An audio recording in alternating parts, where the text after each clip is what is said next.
எவ்வளவு கஷ்டமா இருக்கும்ல. வேதம் சொல்லுகிறது, சூசான் அரண்மனை தொடங்கி அந்த நகரம் தொடங்கி ஒட்டுமொத்த தேசத்தில் இருக்கிற ஒவ்வொரு யூதர்களுடைய குடும்பத்திலும் ஒரு விதமான கலக்கம் வந்து விட்டது. ஐயோ, என் கண்ணு முன்னால என் பிள்ளையை கொலை பண்ண போறாங்க, என் கண்ணு முன்னால என் குடும்பத்தை, என் கணவனை, என் மனைவிய, என் குடும்பத்தை தீர்த்து கட்ட போறாங்க. இது சாதாரண கட்டளை அல்ல, ராஜாவின் கட்டளை. எப்படி இருக்கும் யோசிச்சு பாருங்க. உங்களுக்கு விரோதமாக இப்படிப்பட்ட செய்திகள் வருகிறதா? ஆண்டுடைய நாமத்தினால சொல்றேன், கலங்காதுங்க, காரியம் மாறுதலாய் முடியும். எத்தனை பேர் ஆமென் சொல்லுவீர்கள்? காரியம் மாறுதலாய் முடியும். இதை கேள்விப்பட்ட உடனே இந்த மொர்தெகாய்க்குள்ள இருந்த ஒரு குணம் என்னன்னா, அவனும் பயந்து போய் சோர்ந்து போய் ஒளித்திருக்கல, ராஜ சமூகத்துல போய் மன்றாடும்படி எஸ்தர் ராஜாத்தியை தூண்டி விடுகிறான். கவனிங்கள், நம்ம தேச மக்கள், நம்முடைய குடும்பம் அழிந்து போகிறத பார்த்துட்டு சும்மா இருக்கையில கர்த்தர் நம்மளை அழைத்தது தேவ சமூகத்தில் போய் ஜெபிக்கிறதற்காக, மன்றாடுவதற்காக, போராடுவதற்காக. பைபிள் சொல்லுகிறது, எஸ்தர் உபவாசத்தோடு இருக்க மொர்தெகாய் ஒரு காரணமாக அமைந்தார். முதலாவது மொர்தெகாயுடைய செய்தியை கேட்டு எஸ்தர் நல்ல ட்ரெஸ்ஸை, நம்ம சித்தப்பா இல்ல, நல்ல ட்ரெஸ்ஸை கொடுத்து அனுப்புவோம். அவர் நல்ல ட்ரெஸ் போட்டுட்டு இவர் ரெட்டை உடுத்திட்டு இருக்கிறார். ஏற்றுக்கொள்ளவில்லை மொர்தெகாய்.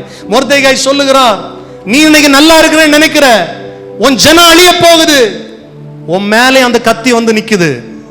இன்றைக்கு நீ மௌனமா இருந்தேன்னா யூதருக்கு ரட்சிப்பு வேறு வழியாய் வந்து விடும். உன்னை இந்த ஸ்தானத்தில் கர்த்தர் உன்னை கொண்டு வச்சிருக்கிறாருன்னா நீ ராஜ சமூகத்தில் போய் நீ மன்றாட தெரிவிக்கணும், இந்த காரியத்தை சொல்லணும். எஸ்தர் பிறகுதான் சொல்றாங்க, சரி நானும் என் தாதிமாரும் 3 நாள் உபவாசம் பண்றோம். மொர்தெகாய் உபவாசம் பண்றார், யூத ஜனங்கள் உபவாசம் பண்றாங்க. 3வது நாள் ராஜ சமூகத்துல போய் எஸ்தர் போய் நிக்கிறாங்க. ராஜா கேட்கிறார், உன் வேண்டுதல் என்ன? நீங்க எல்லாம் படிச்சு பார்த்தா அழகா இருக்கும். நான் எல்லாம் சில நேரத்துல வேத பகுதியை பார்த்தா எனக்கு சில நேரத்தில் சிரிப்பு வந்துடும். ராஜா கிட்ட உனக்கு என்ன வேணும்? ராஜ்யத்துல பாதி வேணும்னாலும் உனக்கு தாரேங்கிறார். உடனே எஸ்தர் ராஜாத்தி சொல்றாங்க, எஸ்தருக்கு தெரியும் இவருக்கு என்ன பிடிக்கும்னு. நான் உமக்கு ஒரு விருந்து பண்ண போறேன். ராஜாவுக்கு ஒரு பெரிய சந்தோஷம். இதுக்கு தானம்மா காத்திருந்தேன். இல்ல, நான் ஏற்கனவே சொன்னேன், விருந்து பிரியர் யாரு? ராஜா. விருந்துல நீங்களும் வரணும். யாரு வரணும்? ஆமானு வரணும். ராஜாவுக்கு ரொம்ப சந்தோஷம். குடிச்சு நிறைய நாள் ஆயிருச்சு, சாப்பிட்டு நிறைய நாள் ஆயிருச்சு. ராஜாத்தி செய்யற விருந்துக்கு ஆமானுக்கும் அழைப்பு கொடுக்கப்பட்டது. பைபிள் சொல்லுகிறது, நீங்க வாசி பாருங்க. அதெல்லாம் எனக்கு படிச்சு உங்களுக்கு சொல்ல எனக்கு நேரம் இல்லை. ஆமான் விருந்துக்கு வந்து பயங்கர சந்தோஷம். என்ன மாத்திரம் யாரு ராஜாத்தி என்ன பண்ணி இருக்கிறாங்க? அழைச்சிருக்கிறாங்க. விருந்து பண்ணிட்டு இருக்கும்போது ராஜா கேட்கிறாரு, எஸ்தர் ராஜாத்தியே உனக்கு நான் என்ன செய்யணும்? ராஜாத்தி சொல்றாங்க, நாளைக்கு இன்னொரு விருந்து வைக்கிறேன். ராஜாவுக்கு பெரிய சந்தோஷம். டெய்லி இப்படி விருந்து கிடைச்சா நல்லா தானே இருக்கும்.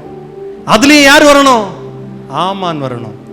ஆமான் முதல் விருந்தை முடிச்சிட்டு வெளியே வரும்போது மொர்தெகாய் நிமிர்ந்து நிற்கிறான்.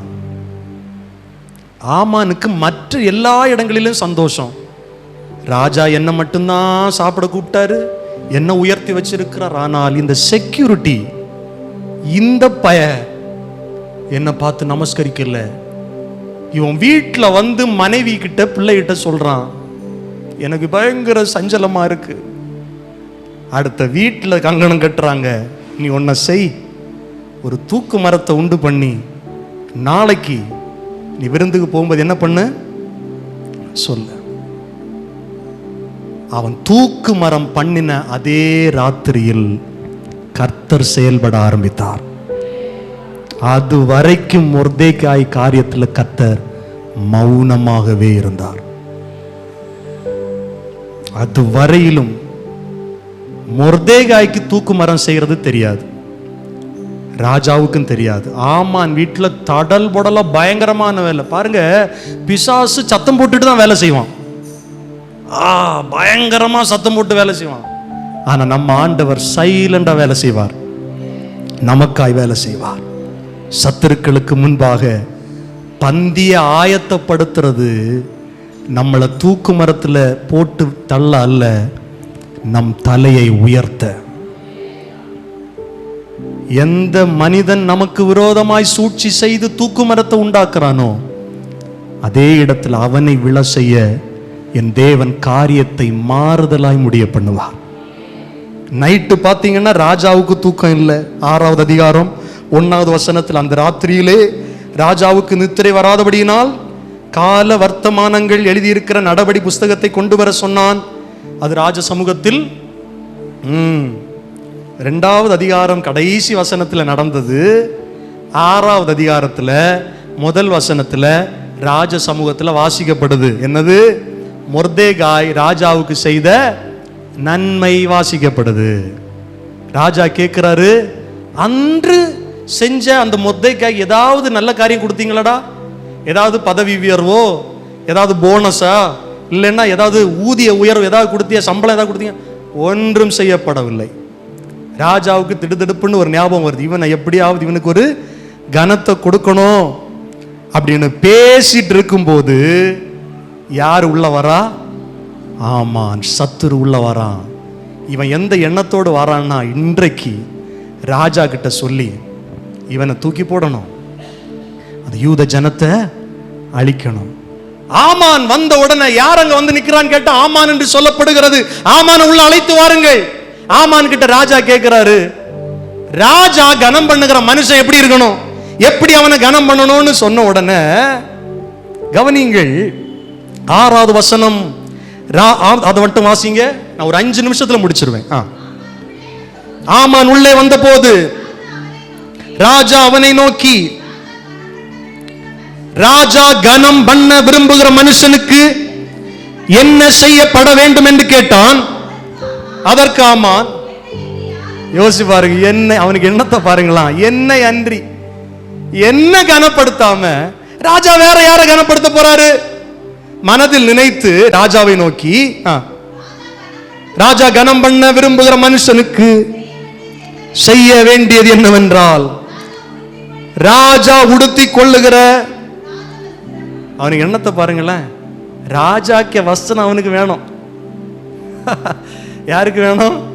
ஆமானுக்கு வேணும். கொஞ்ச நாள் கூட போயிருந்துன்னா அகாஸ்வேரு ராஜாவுக்கு இன்னும் போதையை ஊத்தி கொடுத்து சாப்பாடை கொடுத்து அவனை தீத்து கட்டிட்டு இவனை எங்க வந்திருந்திருப்பான்? ராஜா வந்திருப்பான். அவனுக்கு எண்ணத்தை பாருங்களா, ராஜா உடுத்தி கொள்ளுகிற ராஜ வஸ்திரம் வேணும். சாதாரண குதிரை இல்லைங்க, ராஜா ஏறுற குதிரை வேணும். பாருங்களேன், ராஜா உங்கள்கிட்ட இருக்கிறதெல்லாம் கலட்டி எனக்கு அப்படியே கொடுத்துருங்க, என் தலை, என் சரீரத்தில் உங்க உடை எல்லாம் கொடுத்துருங்க, நீங்க போற வாகனம், வாசிங்கம்மா, அந்த வஸ்திரமும் குதிரையும் ராஜாவுடைய பிரதான பிரபுக்களில் ஒருவனுடைய கையிலே கொடுக்கப்பட வேண்டும். ராஜா கனம் பண்ண விரும்புகிற மனுஷனை அலங்கரித்த பின் அவனை குதிரையின் மேல் ஏற்றி நகர வீதிகளில் உலாவும்படி செய்து, ராஜா கனம் பண்ண விரும்புகிற மனுஷனுக்கு இப்படியே செய்யப்படும் என்று அவனுக்கு முன்பாக கூறப்பட வேண்டும். யோசிங்க, அவன் மனசுல என்னெல்லாம் இருந்திருக்கு பாருங்க. ராஜாவை போல நான் இருக்கணும் இல்ல? எப்பவுமே பிசாசுடைய மனசு என்ன தெரியுமா சொல்லும்? பிசாசுடைய ஹேபிட்டே அது, அவனுக்குள்ள இருக்கிற எசன்ஸே அதுதான்.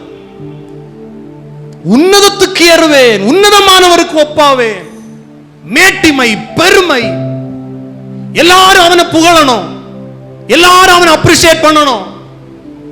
இதுதான் பிசாசுடைய தந்திரம். நமக்குள்ள இப்படிப்பட்ட குணம் இருந்ததுன்னா அந்த தந்திரத்தை இன்னைக்கு விரட்டணும். ஆமென்.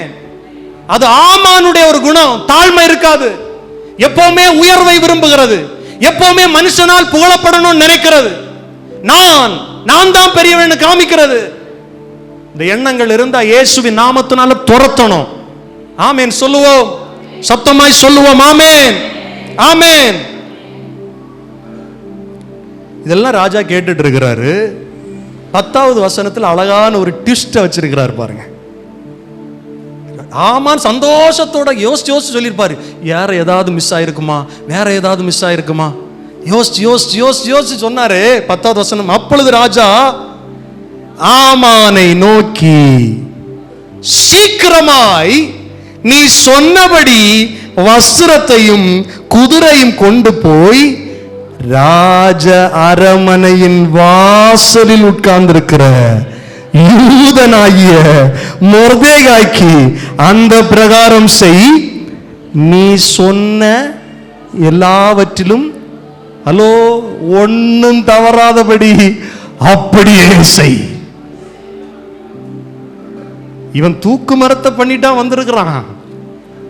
அவனிங்க சத்துரு நம்ம தீத்து கட்ட வந்து நிப்பான். அவன் வாயே ஒரு நாள் சொல்லும். ஹல்லேலூயா.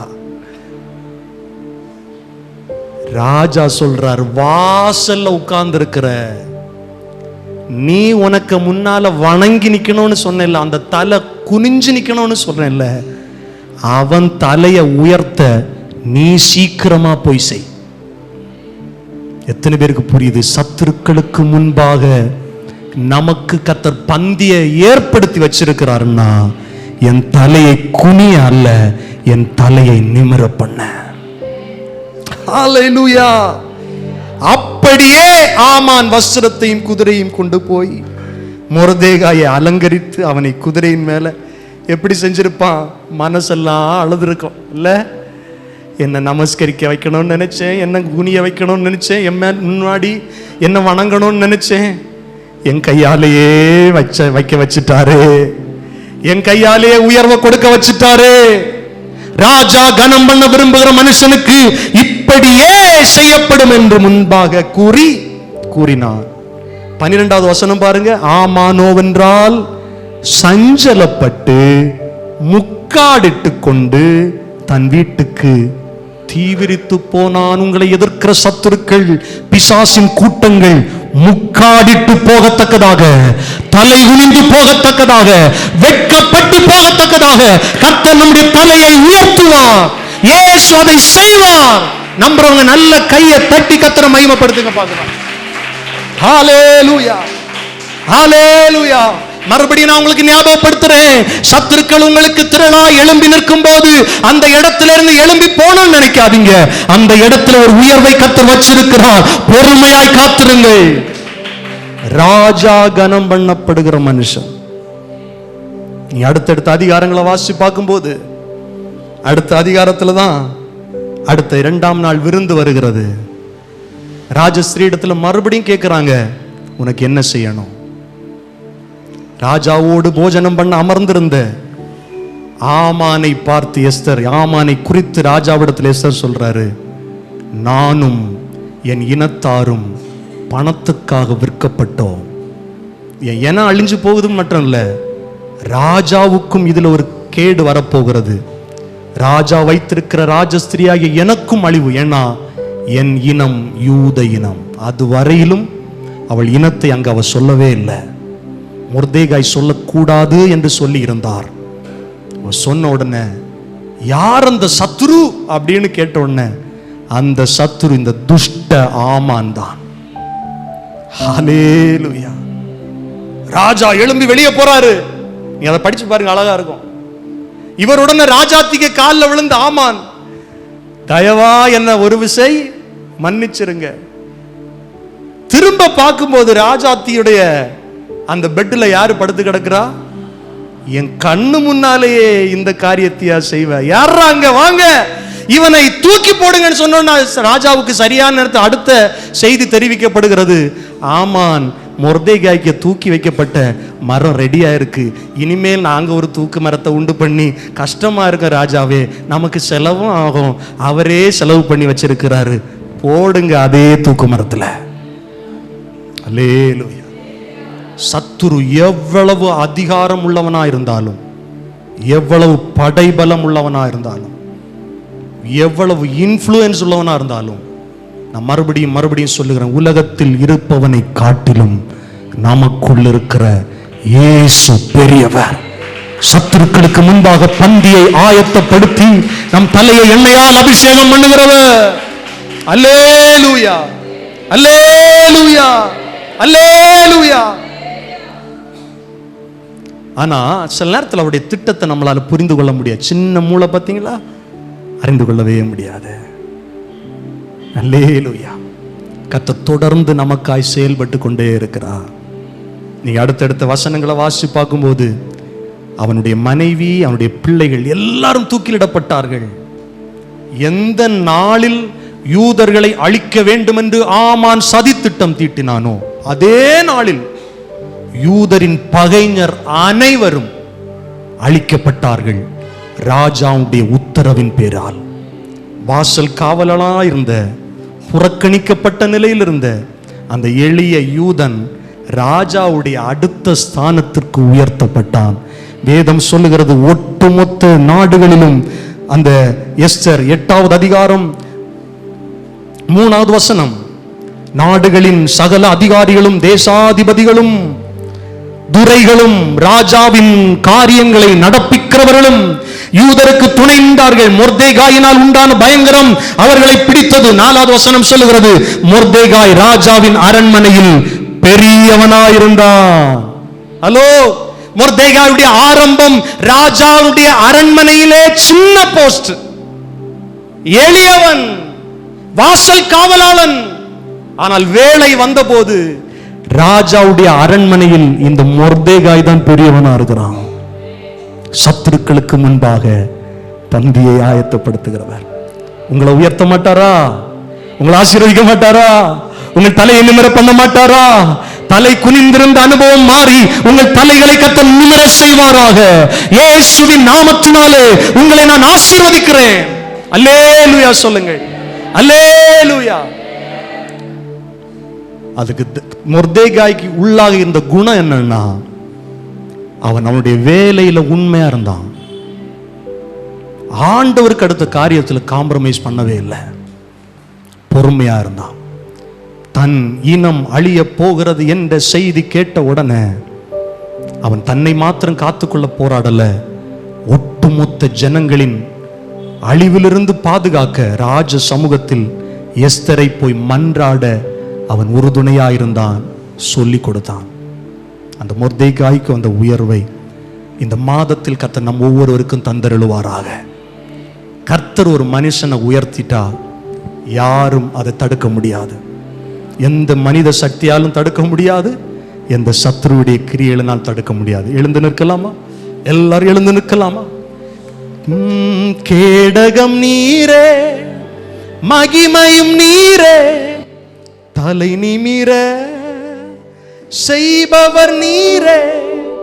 கேடகம் நீரே, மகிமையும் நீரே, தலை நிமிர செய்பவர் நீரே. தலை நிமிர செய்பவர் நீரே. எல்லாரும் பாடுவோம், தலை நிமிர தகப்பனே தந்தையே, தலை நிமிர செய்பவர் நீரே. எல்லாரும் பாடுவோம், தகப்பனே தந்தையே, தலை நிமிர செய்பவர் நீரே. எதிரிகள் எவ்வளவாய்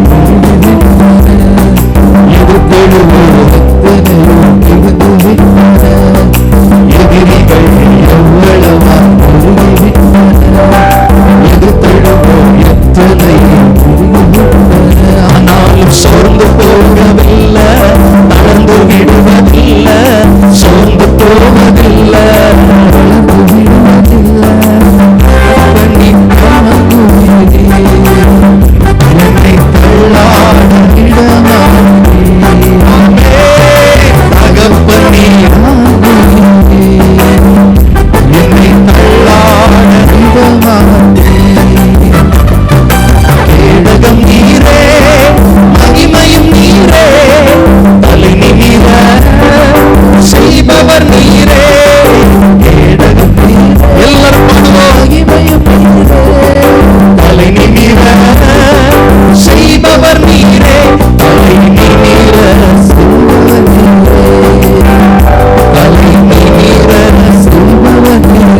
ஏனெனில் கர்த்தர் என்னை ஆதரிக்கின்றீர். அச்சமில்லையே, கலக்கமில்லையே, அச்சமில்லையே, கலக்கமில்லையே, வெற்றி தரும் கர்த்தர் என்னோடு,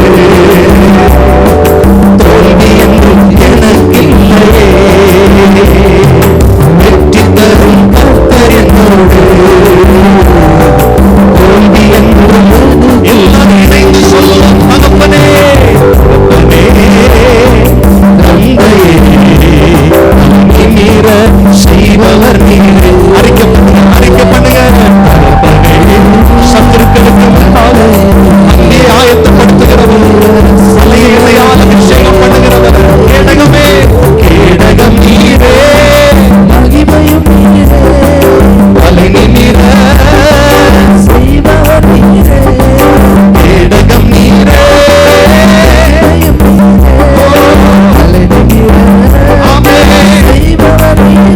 தலை நிமிர செய்பவர் நீரே.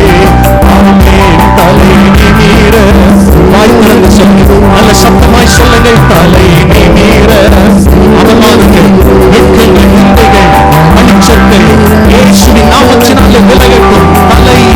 தலை நிமிர செய்பவர் நீரே, தலை நிமிர.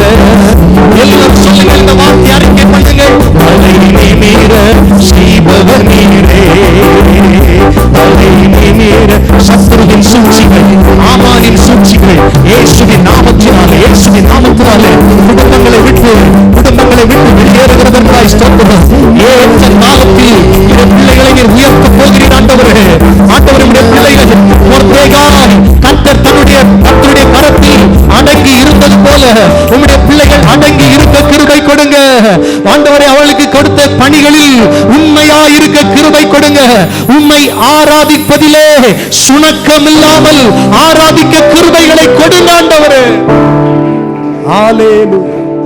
பொருளாதாரத்தில் இருக்கிற தலை குனிவுகள், சரீர பலவீனத்தின் நிமித்தம் இருக்கிற தலை குனிவுகள், குடும்ப குழப்பத்தினால் பிரச்சனைகள் நிமித்தம் இருக்கிற தலை குனிவுகள் இயேசுவின் நாமத்தினாலே இந்த மாதத்தில் மாறுகிறதற்காய் ஸ்தோத்திரம். கிரியை செய்யுங்கப்பா, கிரியை செய்யுங்கப்பா, அற்புதம் செய்யுங்கப்பா. மொர்தேகாயுடைய தலையை கர்த்தர் உயர்த்தினீ. ஓ ஜீசஸ், நல்லவரே. அநேகர் இந்த இடத்துல தலை குனிவோடு வந்து இருக்கிறாங்கப்பா. பிள்ளைகளை குறித்து, எதிர்காலத்தை குறித்து, வாழ்க்கையில் நடந்த விரும்பத்தகாத காரியங்களை குறித்து தலை குனிவோடு வந்திருக்கிறாங்கப்பா. அன்றைக்கு தகப்பனே, ஜெபாலயத்தில் எவ்வளவேனும் நிமிர முடியாத ஒரு கூனி 18 வருஷமா தலை குனிஞ்சு வந்தா. அவளை தொட்டு அவளுடைய தலையை நிமிர செய்தீரே. எத்தனையோ பேர் இப்படி சமூகத்தில் வந்து தலை நிமிர்ந்து போனார்கள். இந்த சத்தத்தை கேட்ட ஒவ்வொருவரையும் நிமிர்ந்து நடக்க பண்ணுங்கப்பா. சத்துரு வீழ்த்த வேண்டும், இவர்களை அழிக்க வேண்டும், இந்த குடும்பம் வாழக்கூடாது என்று சூழ்ச்சி செய்து கொண்டிருக்கலாம். ஒரு விதமான திகில் கூட அதை குறித்து உடைய பிள்ளைகளுக்கு வந்திருக்கலாம். இன்னைக்கு தெளிவாய் நீர் பேசி இருக்கிறேன். உங்க வாழ்க்கையில சத்துரு நினைச்சது நடக்காது. உங்க வாழ்க்கையில கர்த்தர் நினைச்சதுதான் நடக்கும். தேவ திட்டம் தான் நிறைவேறும். Yes Lord, yes Lord. நீர் அப்படி செய்கிறதற்காய் நன்றி ஆண்டவரே. தொடர்ந்து கர்த்தர் நடத்தும். தொடர்ந்து நடைபெறுகிற அன்பின் விருந்து, அதை தொடர்ந்து நடைபெறுகிற ஆண்டவரே தொடர் ஜெபம், சங்கிலி தொடர் ஜெபம், நாளை இது நடைபெறுகிற பரிசுத்த திருவிருந்து ஆராதனை, எல்லாவற்றிலும் கர்த்தருடைய வல்லமை வெளிப்படட்டும். தொடர்ந்து நடத்தும் ஆண்டவரே. எங்களை தரை மட்டும் தாழ்த்துகிறோம். அப்பிரயோஜனமான ஊழியக்காரன் வெறும் கடமை மாத்திரம் செஞ்சிருக்கிறான்ப்பா. உங்க பிள்ளைங்க உங்களை நம்பி வந்திருக்கிறாங்க. நீர் ஆசீர்வாதத்தோடு அனுப்பி நாமத்தை நீர் மகிமைப்படுத்துகிறதற்காய் ஸ்தோத்திரம். பெரிய காரியங்களை செய்து உடைய நாமத்தை மகிமைப்படுத்தும். இயேசுவின் நாமத்தில் ஜெபிக்கிறோம் நல்ல பிதாவே, ஆமென். நம்முடைய கர்த்தராகிய இயேசு கிறிஸ்துவுடைய கிருபையும் பிதாவாகிய தேவனுடைய அன்பும் பரிசுத்த ஆவியானுடைய ஐக்கியம், பாதுகாப்பு, சமாதானம் நம் ஒவ்வொருவரோடும் கூட கிறிஸ்துவின் வருகை பரியந்தம் நிறைவான ஆசீர்வாதம் தங்கியிருப்பதாக. ஆமென். எல்லாரும் சேர்ந்து சொல்லுவோம். என் ஆத்துமாவே கர்த்தரை ஸ்தோத்தரி, என் முழு உள்ளமையுடைய பரிசுத்த நாமத்தை ஸ்தோத்தரி. என் ஆத்துமாவே கர்த்தரை ஸ்தோத்தரி, கர்த்தர் செய்த சகல உபகாரங்களை ஒரு நாளும் மறவாதே. ஆமென். ஆமென்.